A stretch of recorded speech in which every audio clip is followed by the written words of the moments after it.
Welcome to Current Affairs. We at Current Affairs will get you all important events from national, international and sports, which will be useful for your upcoming competitive exam. We will update daily, so to keep updated, subscribe to our channel. Hello friends, good morning. आइए शुरू करते हैं आज current affair का session. तो सबसे पहला प्रश्न है, AITA ने अंकिता रैना और दिविज शरण को किस पुरस्कार के लिए नामांकित किए जाने की घोषणा की है? तो वो पुरस्कार है अर्जुन पुरस्कार। हर साल इस फील्ड में कई सारे पुरस्कार दिए जाते हैं, कई लोगों को ये पुरस्कार प्रदान किए जाते हैं। तो अखिल भारतीय टेनिस महासंघ यानी कि AITA ने अंकिता रैना और दिविज शरण को अर्जुन पुरस्कार के लिए नामांकित किए जाने की घोषणा कर दी है, जबकि पूर्व डेविस कप हैं जिनका नाम है कोच नंदन बाल, इनके नाम की जो सिफारिश की गई है वो की गई है ध्यानचंद पुरस्कार के लिए। तो आपको ध्यान रखना है, अर्जुन पुरस्कार के लिए जो नॉमिनेट हुए हैं इस बार वो अंकिता रैना और दिविज शरण। इसके बाद में अगला प्रश्न है कि ब्रिटेन में ऑफकॉम के जाकिर नाइक के पीस टीवी पर नफरत फैलाने वाले भाषण देने पर कितना जुर्माना लगाया गया है? तो एक चैनल है जिसका नाम है पीस, एक उर्दू चैनल है, और इस चैनल के माध्यम से जाकिर नाइक जो व्यक्ति हैं इस समय मलेशिया में हैं, इन्होंने अपने भाषण से भारत के साथ साथ दुनिया के तमाम देश में जहाँ पर हिंदू मुस्लिम साथ में रहते हैं उनके खिलाफ इन्होंने कुछ ऐसे भाषा का प्रयोग किया है, ऐसी बातें इन्होंने बोली हैं जिससे बहुत ज़्यादा नफरत फैल रही थी। तो ब्रिटेन में जो ऑफकॉम है इसने जाकिर नाइक के ऊपर करीब 3 लाख पाउंड का जुर्माना लगा दिया है, और साथ ही साथ जो ये चैनल था पीस, इस चैनल पर भी 2 लाख पाउंड का जुर्माना लगा दिया गया है। तो डिटेल में अगर इसको देखें तो ब्रिटेन में ऑफकॉम ने जाकिर नाइक के पीस टीवी पर नफरत फैलाने वाले भाषण देने पर 3 लाख पाउंड का जुर्माना लगाया है, जबकि ब्रिटेन के नियामक ने प्रसारण संबंधी उसके नियम तोड़ने पर पीस टीवी उर्दू के लाइसेंस धारकों पर भी 2 लाख पाउंड का जुर्माना लगाया है। अगला प्रश्न है, पाकिस्तान की पहली सिख महिला पत्रकार, ध्यान रखिए पाकिस्तान की पहली सिख महिला पत्रकार हैं जिनका नाम है मनमीत कौर। इनको किस अवार्ड के लिए नॉमिनेट किया गया है? तो उस अवार्ड का नाम है ब्रिटिश अवार्ड। तो पाकिस्तान की रहने वाली हैं ये एक महिला और ये सिख हैं, और पहली बार ऐसा हुआ है कि पाकिस्तान की किसी सिख महिला पत्रकार को ये अवार्ड मिल रहा है। तो उस अवार्ड का नाम है जिसका नाम है ब्रिटिश अवार्ड। अगला प्रश्न है, बास्केटबॉल के किस महान खिलाड़ी के जूते यानी कि शूज़ ऑनलाइन नीलामी में रिकॉर्ड $5,60,000 में बिके? आप सोचिए कितना बड़ा अमाउंट है। तो बास्केटबॉल के एक प्लेयर हैं जिनका नाम है माइकल जॉर्डन, इसका सही आंसर माइकल जॉर्डन है। इनके जो जूते हैं, ये जूते इनके 5,60,000 की इसकी ऑक्शन हुई, नीलामी हुई, और इसमें ये ऑनलाइन बिक गए। तो माइकल जॉर्डन बास्केटबॉल के महान खिलाड़ी हैं। माइकल जॉर्डन के जूते ऑनलाइन नीलामी में रिकॉर्ड $5,60,000 में बिके हैं। एयर जॉर्डन नाम से कंपनी ने उनके लिए खास तौर पर बनाया था, यानी जो जूते बनाने वाली कंपनी थी उसका नाम था एयर जॉर्डन।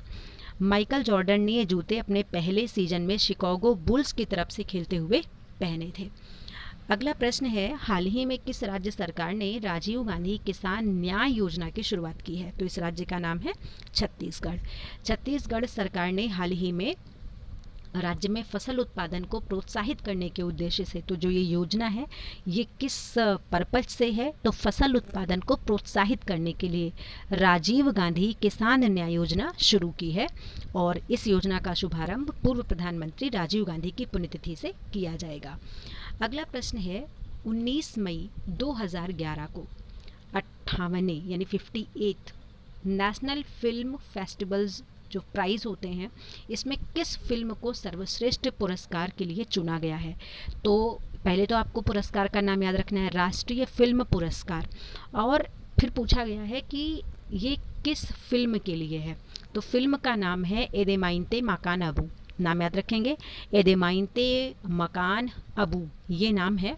19 मई को 2011 के 58 राष्ट्रीय फिल्म पुरस्कार में ये जो फिल्म है ये मलयालम है, नाम से आपको पता चल रहा होगा, इसका नाम है मलयालम फिल्म है। एदेमाइंते मकान अबू को सर्वश्रेष्ठ फिल्म के लिए चुना गया है, और इस फिल्म के अभिनेता हैं सलीम कुमार, जिनको तमिल अभिनेता धनुष संयुक्त रूप से सर्वश्रेष्ठ अभिनेता के रूप में चुना गया था।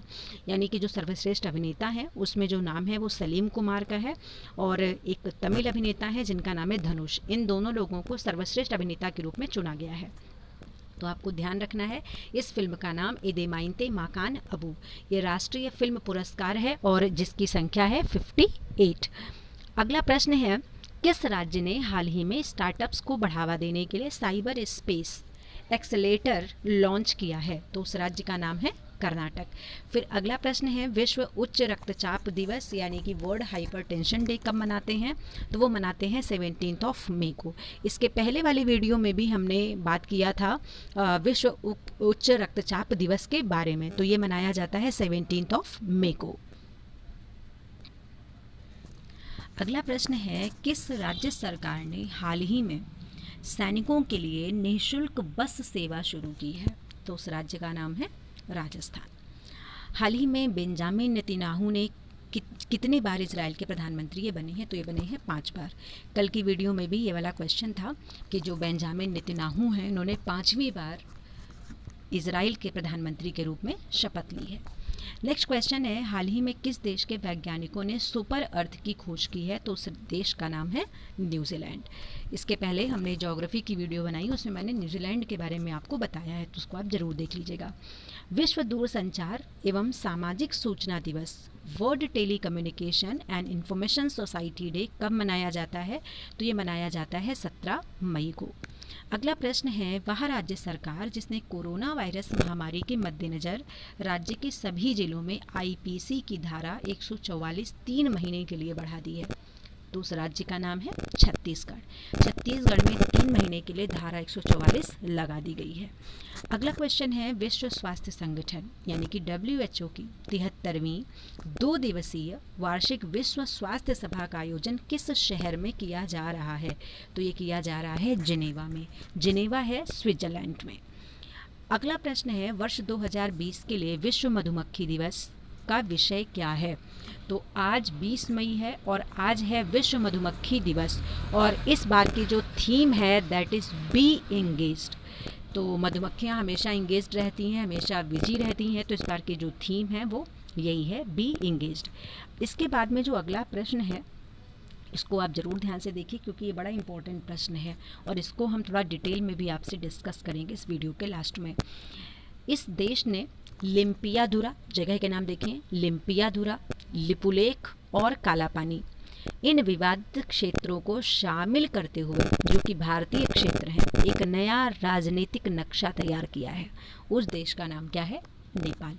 तो नेपाल के साथ भारत का एक नया विवाद सामने आया है, लिपुलेख दर्रा वाला, एक मार्ग वाला, और इसके बारे में मैंने वीडियो भी बनाया है कि पूरा मैटर क्या है। तो नेपाल ने अपना भी एक नक्शा जारी किया है और उसमें इन तीनों प्लेस को, लिम्पियाधुरा, लिपुलेख, कालापानी, इन तीनों को नेपाल ने अपने मैप में दिखा दिया है।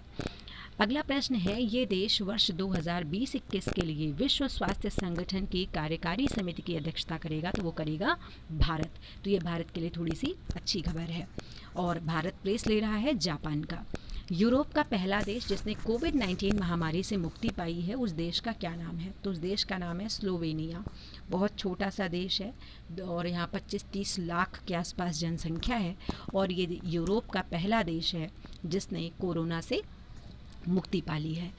अगला प्रश्न है, वो भारतीय जिन्हें भारतीय जलराशि विज्ञान और व्यापक हिंद महासागर क्षेत्र में उनके उत्कृष्ट योगदान के लिए ब्रिटेन के 2019 अलेक्जेंडर डेलम्परियल पुरस्कार से सम्मानित किया गया है। तो वो व्यक्ति हैं वाइस एडमिरल विनय बढ़वार। ये भारत सरकार के राष्ट्रीय जल राशि विज्ञानी हाइड्रोग्राफर हैं।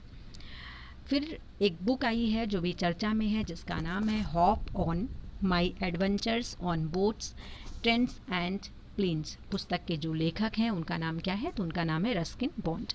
एक और बुक है जो कि एक नॉवेल है, the room of on the roof. तो ये तो बुक बहुत फेमस है, the room on the roof. ये इसके राइटर का नाम क्या है? Ruskin bond. तो आप इसको इस तरीके से याद रख सकते हैं, रूम, रूफ 2 बार आ रहा है और ये आ रहा है रस्किन।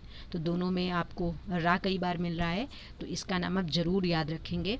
और साथ ही साथ में यहाँ पर आप देखें हॉप ऑन और यहाँ पर बॉन्ड। तो इस तरीके से आपको ये बुक्स के नेम याद हो जाएंगे। तेलंगाना की बीएससी छात्रा जिन्होंने कोविड-19 स्मार्ट वॉच और सोशल डिस्टेंसिंग आइडेंटिटी कार्ड विकसित किया है, क्या नाम है उनका? तो उनका नाम है स्नेहा। इस संस्थान ने कोविड-19 के लिए कम लागत की RT-PCR की एक नई प्रभावी परीक्षण तकनीकी तैयार की है जो केवल 1 घंटे 45 मिनट में परिणाम दे सकती है। तो वो छत्तीसगढ़ का है अखिल भारतीय आयुर्विज्ञान संस्थान एम्स। तो इन्होंने एक टेस्टिंग किट तैयार की है और ये टेस्टिंग किट जो है ये करीब पौने 2 घंटे के अंदर परीक्षण कर सकती है कि कोरोना पॉजिटिव है व्यक्ति या नहीं है। फिर कुछ स्टैटिक जीके है, जैसे कि अंतर्राष्ट्रीय आपराधिक न्यायालय यानी कि ICC, इसकी स्थापना हुई थी 17 जुलाई 1998 को और इसका मुख्यालय कहाँ पर है? नीदरलैंड हेग में है। अगला प्रश्न बनता है भारतीय राष्ट्रीय कृषि सहकारी विपणन संघ यानी कि NAFED, इसकी स्थापना कब हुई थी? तो इसकी स्थापना हुई थी 2 अक्टूबर 1958 में और इसका मुख्यालय नई दिल्ली में है। अंतर्राष्ट्रीय जल राशि विज्ञान संगठन यानी कि IHO, इसकी स्थापना 21 जून 1921 में हुई थी और इसके जो हेडक्वार्टर है वो है मोनाको में। फिर अगला जो स्टैटिक जीके है वो ये है कि भारतीय निर्यात संगठन संघ यानी कि FIEO की स्थापना कब हुई थी? तो स्थापना हुई थी 1965 में। इसके बाद में क्वेश्चन है थोड़ा सा इंटरेस्टिंग है कि भारत के छठे राष्ट्रपति और आंध्र प्रदेश के पहले मुख्यमंत्री कौन थे? तो ये व्यक्ति हैं जिनका नाम है नीलम संजीवा रेड्डी। नीलम संजीवा रेड्डी के बारे में आपको एक बात और बता देंगे, भारत के छठे राष्ट्रपति होने के साथ साथ सबसे कम उम्र में राष्ट्रपति बनने वाले भी व्यक्ति हैं। मात्र 64 साल की उम्र में, 64 ईयर्स की एज में ये राष्ट्रपति बने थे। तो भारत में सबसे जो कम उम्र के राष्ट्रपति हैं वो नीलम संजीवा रेड्डी हैं। साथ ही साथ एक और पॉइंट है इनके बारे में, पॉइंट ये है कि ये लोकसभा के स्पीकर भी रह चुके हैं, यानी एकमात्र ऐसे व्यक्ति जो लोकसभा के स्पीकर भी रहे हैं और वो राष्ट्रपति भी रहे हैं और किसी राज्य के मुख्यमंत्री भी रहे हैं, वो डॉक्टर नीलम संजीवा रेड्डी हैं। फिर इसके बाद में कुछ प्रश्न हैं जो इम्पॉर्टेंट थे, इस वजह से मैंने इसको वीडियो के लास्ट में डाल दिया है कि रेलवे ने भारत के सबसे शक्तिशाली 12,000 हॉर्स पावर का मेड इन इंडिया इंजन जिसका नाम है WAG-12 नंबर 60027 को 19 मई 2020 को चलाया। ऐसा करने वाला भारत कौन सा देश बन चुका है? तो देखो ये जो इंजन है वो कितने का है? 12,000 HP का है, तो ये ध्यान रखना है 12,000 HP का है ये। दूसरी चीज़ आपको इंजन का नाम याद रखना है WAG-12 60027। तो ऐसा करने वाला भारत दुनिया का छठा देश बन गया है। अच्छा, अब इम्पॉर्टेंट पॉइंट देखें कि जो ये ट्रेन थी ये दीनदयाल उपाध्याय जंक्शन से बारवाडी तक गई। इसमें 118 वैगन जुड़े थे। इंडिया के लिए इम्पोर्टेड है क्योंकि भारत दुनिया का छठा ऐसा देश है जो स्वदेश में ज़्यादा हॉर्स पावर का इंजन बनाने वाले देशों के क्लब में शामिल हो गया है। इसका निर्माण किया गया था मधेपुरा रेल इंजन फैक्ट्री में। इसके निर्माण की परियोजना शुरू हुई थी 2018 में और इंजन के प्रारूप की डिलीवरी जो हुई थी वो हुई थी 2018 मार्च में और नरेंद्र मोदी जी ने 10 अप्रैल 2018 को इस परियोजना का उद्घाटन किया था। बाद में इसके डिज़ाइन में काफ़ी बदलाव हुए थे। फिर जो अभी पहला प्रश्न आप लोग देख चुके हैं वही प्रश्न आगे है कि नेपाल ने अपने मैप में भारत के किस हिस्से को शामिल किया है? तो काला पानी, लिपुलेख, लिम्पियाधुरा या फिर ऑल ऑफ दीज। तो इसमें तीनों पार्ट हैं, काला पानी, लिपुलेख और लिम्पियाधुरा, इन तीनों को नेपाल में शामिल किया गया है। तो नेपाल के नए नक्शे में नेपाल के उत्तरी, दक्षिण और पूर्वी, पश्चिमी अंतर्राष्ट्रीय सीमाओं को बदलकर दिखाया गया है। दरअसल भारत ने 8 मई को लिपुलेख धारालूचा मार्ग का उद्घाटन किया था। तो ये डेट भी इम्पोर्टेंट बनती है कि इसका उद्घाटन कब हुआ था? तो इसका उद्घाटन हुआ था 8 मई को, लिपुलेख धारालूचा मार्ग का उद्घाटन हुआ था। नेपाल ने इसे एक तरफा फैसला बताते हुए आपत्ति जताई थी। उसका ये दावा है कि महाकाली नदी के पूर्व का पूरा इलाका नेपाल की सीमा में आता है और उस इलाके का नाम है काला पानी। भारत का कहना है कि ये काला पानी वाली जो जगह है ये उत्तराखंड का एक जिला है जिसका नाम है पिथौरागढ़, उसमें आती है, जबकि नेपाल का कहना है कि ये जगह उसकी है। जबकि भारतीय विदेश मंत्रालय ने कहा था कि लिपुलेख वाली जो जगह है ये भारत का सीमा क्षेत्र है। लिपुलेख मार्ग से पहले भी मानसरोवर यात्रा होती रही है। भारत ने अपना जो सबसे लेटेस्ट मैप जारी किया था वो जारी किया था नवंबर 2019 में, जब भारत में 2 नए यूटीज़ बन गए, जम्मू कश्मीर और दूसरा जो था लद्दाख। इसके बाद भारत ने अपना जो नया नक्शा जारी किया था वो जारी किया था नवंबर 2019 में। भारत ने अपना नया राजनीतिक नक्शा 2 नवंबर 2019 को जारी किया था। इसमें काला पानी, लिम्पियाधुरा, लिपुलेख इलाके को भारतीय क्षेत्र में बताया गया था। नेपाल ने उस समय भी ऑब्जेक्शन किया था। अच्छा, अब देखते हैं कि आखिर ये विवाद क्या है। तो विवाद ये है कि नेपाल और ईस्ट इंडिया कंपनी के बीच 1816 में एंग्लो नेपाल युद्ध के बाद सुगौली समझौते पर हस्ताक्षर हुए थे। यानी 1816 में जब भारत के साथ साथ जो और भी पड़ोसी देश हैं वहाँ पर अंग्रेज़ों का शासन था, तो 1816 में एंग्लो यानी कि अंग्रेज और नेपाल इन दोनों के बीच में युद्ध हुआ, और इस युद्ध के बाद एक ट्रीटी हुई, एक समझौता हुआ। उस समझौते का नाम था सुगौली। नेपाल का दावा है कि सुगौली समझौते के आधार पर मिथिला क्षेत्र का एक हिस्सा भारत से अलग होकर नेपाल के अधिकार क्षेत्र में चला गया था, ऐसा नेपाल कह रहा है। इस भाग को नेपाल में पूर्वी तराई या मिथिला कहा जाता है। इसमें काली नदी को भारत और नेपाल की पश्चिमी सीमा में दिखाया गया है। इसके आधार पर ही नेपाल लिपुलेख और अन्य 3 क्षेत्र अपने पास होने का दावा करता है।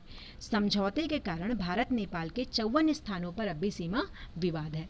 तो ये पूरा मैटर था, और इसी के साथ साथ इसमें कालापानी, लिम्पियाधुरा, सुस्ता, मेची क्षेत्र, टनकपुर, संदकपुर, पशुपति नगर तथा हिलथोरी नामक प्रमुख स्थान है। हालांकि दोनों देशों के बीच सीमा को लेकर स्थिति स्पष्ट नहीं है। नेपाल का नया नक्शा जारी करने के बाद एक दिन बाद नेपाल के प्रधानमंत्री, जिनका नाम है केपी शर्मा ओली, ने संसद में भारत पर सिंहमेव जयते का तंज कसा। यानी इन्होंने बोला, जो उनकी वहाँ की पार्लियामेंट है उसमें इन्होंने बोला सिंहमेव जयते। ओली ने इशारे ही इशारे में भारत पर ताकत का इस्तेमाल करने का आरोप लगाया और कहा कि भारत के राज्य चिन्ह में सत्यमेव जयते लिखा हुआ है या सिंहमेव जयते। ओली कहना चाहते थे कि भारत सत्य की जीत चाहता है या सिंह की ताकत की जीत चाहता है। यानी जो ये वहाँ के प्रधानमंत्री हैं, उनका कहना है कि भारत तो हमेशा सत्यमेव जयते की बात करता है, लेकिन उसने अपनी शक्ति के दम पर जो नेपाल के हिस्से हैं उस पर भी कब्जा कर लिया। इसीलिए उन्होंने पार्लियामेंट में सिंहमेव जयते का तंज कसा था। तो ये पूरा मैटर था नेपाल और भारत के बीच में। फिर अगला प्रश्न है, रत्नाकर मटकरी का निधन 17 मई को कोविड-19 की वजह से हो गया। ये किस भाषा से जुड़े प्रसिद्ध नाटककार, साहित्यकार या निर्देशक थे? तो ये थे मराठी। नाम है इनका रत्नाकर मटकरी। तो मटकरी बोल रहे हैं तो मुंह से निकल रहा है मराठी टाइप का वर्ड निकल रहा है ना, तो इस तरीके से आप याद कर सकते हो, मतकरी मराठी। तो ये मराठी नाटककार, साहित्यकार और निर्देशक थे। रत्नाकर बच्चों से लेकर बड़ों तक सबके लिए साहित्य लिखा करते थे। उनके योगदान खासकर नाटक, लघु कथाओं और उपन्यासों से मराठी साहित्य काफ़ी लाभान्वित हुआ है। मतकरी ने प्रेम कहानी, अभ्युत्थाच्या, राच्यात, लोक कथा, विनाशकादि नाटकों में काम किया है, और 2013 में रिलीज फिल्म इन्वेस्टमेंट का लेखन और निर्देशन भी इन्होंने किया था। फिर अगला प्रश्न है, कोविड-19 महामारी के बीच बिना दर्शकों के कौन सा पहला यूरोपीय फुटबॉल टूर्नामेंट शुरू किया गया? तो ये शुरू किया गया है जिसका नाम है बुंदेलसिंगा। 4 ऑप्शन है, फ्रेंच लीग 1 है, इटालियन सीरीज ए है, बुंदेलसिंगा है, स्पेनिश ला लिंगा है। तो आपको ध्यान रखना है कि इस सीरीज जो टूर्नामेंट है उसका नाम क्या है? बुंदेलसिंगा। तो जर्मनी की प्रसिद्ध फुटबॉल लीग बुंदेलसिंगा 16 मई से शुरू कर दी गई है। कोरोना वायरस के बाद बहाल होने वाली ये पहली यूरोपीय लीग है। हालांकि मैचों के दौरान स्टेडियम पूरी तरीके से खाली होंगे। सिर्फ खिलाड़ियों की चिल्लाने की आवाज़ और रेफरी की सीटी ही सुनाई देगी, और टूर्नामेंट में भाग लेने वाली जितनी भी टीम्स हैं उनको क्वारंटाइन करके रखा गया है। बुंडेलसिला जर्मनी का लोकप्रिय प्रोफेशनल फुटबॉल लीग है। तो आपको ध्यान रखना है कि जर्मनी से बिलोंग करता है। इसकी स्थापना 1963 में हुई थी और इसमें टोटल 18 टीमें हिस्सा लेती हैं। फिर अगला जो प्रश्न है ये बहुत इंपॉर्टेंट है, ऐसे प्रश्न एग्जाम में अक्सर पूछे जाते हैं। भारतीय नौसेना में 15 मई को कौन सा युद्धपोत शामिल किया गया? प्रश्न है कि भारतीय नौसेना में अभी लेटेस्ट कौन सा युद्धपोत शामिल हुआ है? तो 4 ऑप्शन है, INSCUL-55, INLCUL-56 और लास्ट में है 57। तो आपको ध्यान रखना है 57 को शामिल किया गया है।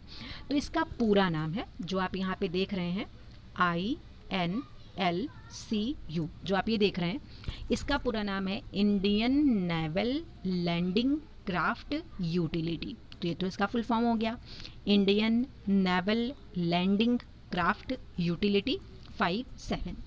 अब अगर इसके बारे में थोड़ा सा डिटेल में देखें तो लेफ्टिनेंट जनरल, जिनका नाम है PS Rajeshwar, commander in chief Andaman और निकोबार कमान में 15 मई को पोर्ट ब्लेयर में शामिल नौसेना में INLCUL-57 कमीशन किया गया। ये जहाज़ भारतीय नौसेना में शामिल होने वाला 7वां लैंडिंग क्राफ्ट यूटिलिटी वर्ग का है। सार्वजनिक क्षेत्र के garden reach ship builders and engineers GRAC Kolkata द्वारा जहाज़ को स्वदेशी रूप से डिजाइन और निर्मित किया गया है। इसका काम जहाज़ से किनारे तक मुख्य युद्धक टैंक, जब्तरबंद वाहन, सैनिक और उपकरण परिवहन की तैयारी करना, सशस्त्र वाहन, सेना और जहाज़ से बेस तक उपकरण ले जाना और लाना है। बचाव, आपदा राहत कार्यों, आपूर्ति के उद्देश्य से इसे तैयार किया गया है। इसके बाद में अभी हम लोगों ने एक प्रश्न देखा था कि ऐसा कौन सा देश है, यूरोप का पहला ऐसा देश है जो कोरोना से मुक्त हो गया है। तो उस देश का नाम था स्लोवेनिया। तो उसी देश के बारे में हम आपको यहाँ पे थोड़ी सी डिटेल देना चाह रहे हैं। तो पहले देख लीजिए, फिर इसके हम आपको मैप में भी समझा देंगे। तो स्लोवेनिया आधिकारिक तौर पे इसे स्लोवेनिया गणराज्य के नाम से जाना जाता है। ये मिडिल यूरोप का एक देश है और ये आल्प्स पर्वत जो है उससे लगा हुआ है, भूमध्य की सीमा से लगा देश है। स्लोवेनिया की सीमा पश्चिम में इटली है, इसके पश्चिम में इटली है, दक्षिण पश्चिम में एड्रियाटिक सागर है, दक्षिण पूर्व में क्रोएशिया है, उत्तर पूर्व में हंगरी और उत्तर में ऑस्ट्रिया स्थित है। देश की राजधानी और सबसे बड़ा जो शहर है उसका नाम है ल्यूब्लियाना। स्लोवेनिया 20,273 वर्ग किलोमीटर क्षेत्र में फैला हुआ है, जिसकी जनसंख्या लगभग 20 लाख है। अभी मैंने आपको बताया कि 20 लाख के आसपास इसकी जनसंख्या है। स्लोवेनिया का 40% अंदरूनी भूभाग उठा हुआ पर्वतीय और पठारीय है। स्लोवेनिया का जो सबसे ऊंचा माउंट शिखर है उसका नाम क्या है? त्रिगवेल। 2,864 मीटर इसकी ऊंचाई है। और सबसे जो निचली बिंदु है समुद्र तल पर, उसका नाम क्या है? एड्रियाटिक सागर। देश की बहुसंख्यक जनसंख्या स्लोवेनियाई भाषा का प्रयोग करती है, जो देश की आधिकारिक भाषा है। इसके अलावा स्थानीय स्तर पर संरक्षित भाषा हंगरी और इटालियन भी हैं।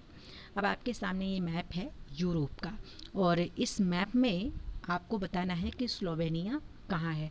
तो आप देखिए कि ये जो बहुत छोटा सा आपको देश दिखाई दे रहा है यहाँ पर, इसी का नाम है स्लोवेनिया। अब थोड़ा सा इसको हम जूम कर दे दें तो आपको ज़्यादा समझ में आएगा। ये जो आपको देश दिखाई दे रहा है यहाँ पर, हम बाउंड्रीज की बना दे रहे हैं, ये देश है स्लोवेनिया। तो आपको क्लियर हो गया होगा कि ये देश कहाँ पर है। अब अगर इसकी हम बाउंड्री की बात करें तो आप ये देखिए, यहाँ पर एड्रियाटिक सी है इसके दक्षिण में। इसके अलावा ये इटली है यहाँ पर, इसके उत्तर में ऑस्ट्रिया है, ये वाला पूरा पॉइंट इसका ऑस्ट्रिया का है। इसके अलावा इसके उत्तर में आप एक और देश दे सकते हैं यहाँ पर छोटा सा, इस देश का नाम क्या है? स्विट्ज़रलैंड। तो ये इसकी बाउंड्रीज़ हैं। तो आप देखिए कितना छोटा सा देश है, मात्र 20 लाख की यहाँ पर जनसंख्या है। तो ये यूरोप का पहला ऐसा देश बन गया है जिसने अपने आप को कोरोना फ्री कर लिया है।